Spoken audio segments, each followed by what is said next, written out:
టమాటా రసం అండి. టమాటా రసము ఎలా చేయాలనేది చూపిస్తాను. ఇప్పుడు టమాటా వచ్చి ఒక 8 టమాటాకాయలు, కొద్దిగా చింతపండు దీంట్లో కుక్కర్లో వేసి ఒకే ఒక విజిల్ కండి బాగా ఉడికిపోతుంది. ఉడకబెట్టుకోవాలన్నమాట. ఉడకబెట్టుకొని ఒక గిన్నెలో తీసుకోవాలి.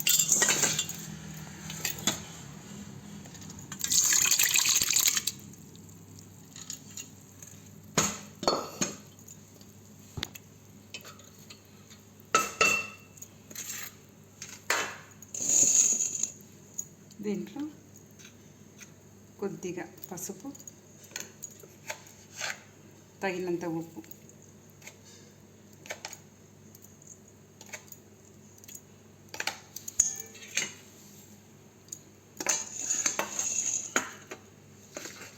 అలానే కరివేపాకు, కొత్తిమీర,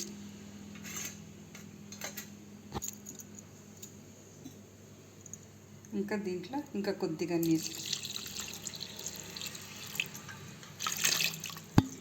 వేసి బాగా కలుపుకోవాలండి.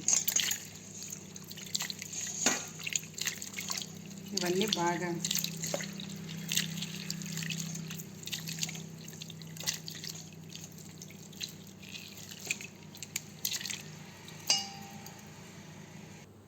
చూడండి, ఇట్లా కలుపుకోవాలన్నమాట. ఇప్పుడు ఇది వచ్చి తిరగబాటు పెట్టాల. దానికి కావాల్సిన పదార్థాలు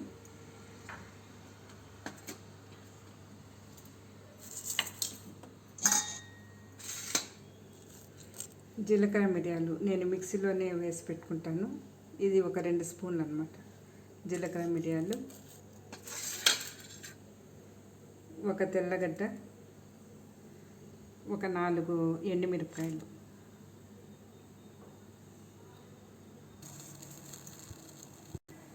నూనె కొద్దిగా పోసుకోవాలి తాలింపు.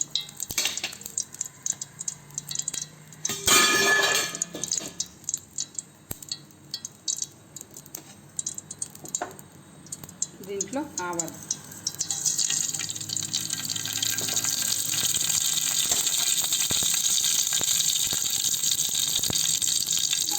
ఎండుమిరపకాయలు, కరివేపాకు,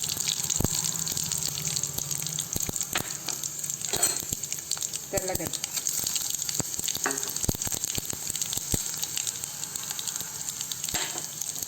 జీలకర్ర, మిరియాలు వేసి ఒక 2 సెకండ్లు ఇట్లా వేసి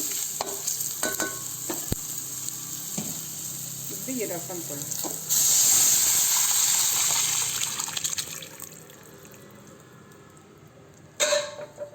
వేసి ఒకసారి చేత్తో ఈ ఎండుమిరపకాయలంతా ఉంది కదండి, ఒకసారి ఇట్లా కలుపుకోవాలి. అప్పుడు ఈ కారం దీంట్లో ఉంటేనే ఇంకా మంచి టేస్ట్ వస్తుందండి. రసానికి మంచి టేస్ట్ వస్తుంది.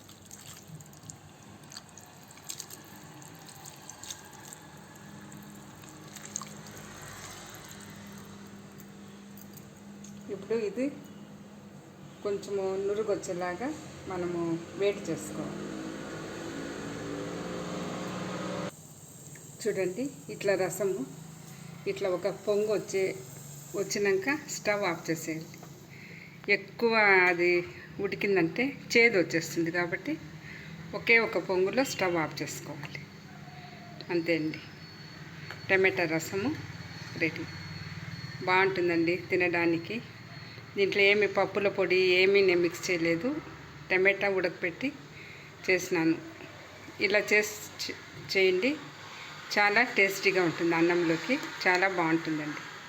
ఒకసారి ట్రై చేయండి. ఎలా ఉన్నదని కామెంట్ చేయండి, సబ్స్క్రైబ్ చేయండి, లైక్ చేయండి. ఇంకా ఎన్నో వీడియోస్ పెట్టినాను, ఒకసారి చూడండి. థ్యాంక్స్ అండి.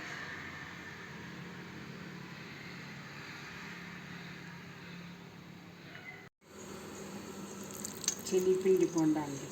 శనగపిండి, ఎర్రగడ్డలు, పచ్చిమిరపకాయలు, కొత్తిమీర, కరివేపాకు, అల్లం వెల్లుల్లి పేస్ట్ బాగా ఇట్లా కలుపుకొని కొద్దిగా పకోడా లాగా వేసి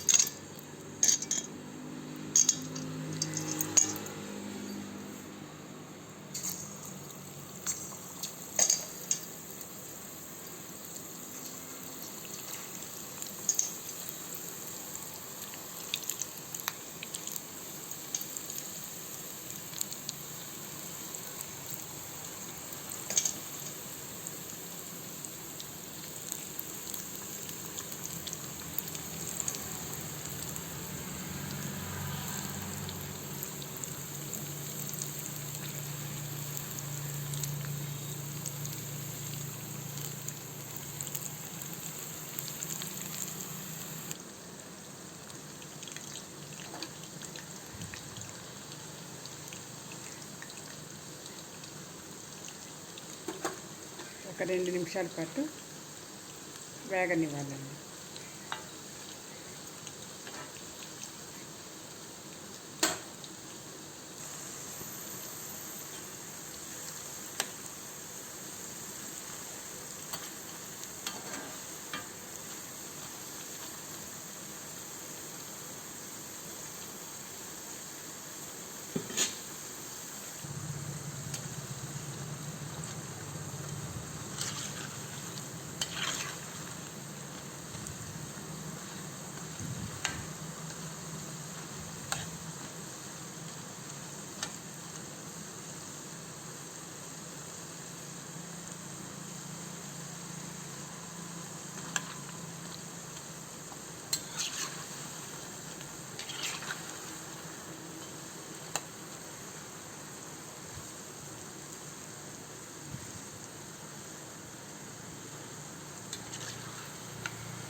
అంతే అండి, ఇప్పుడు ఎత్తేసేయాలి బొండ.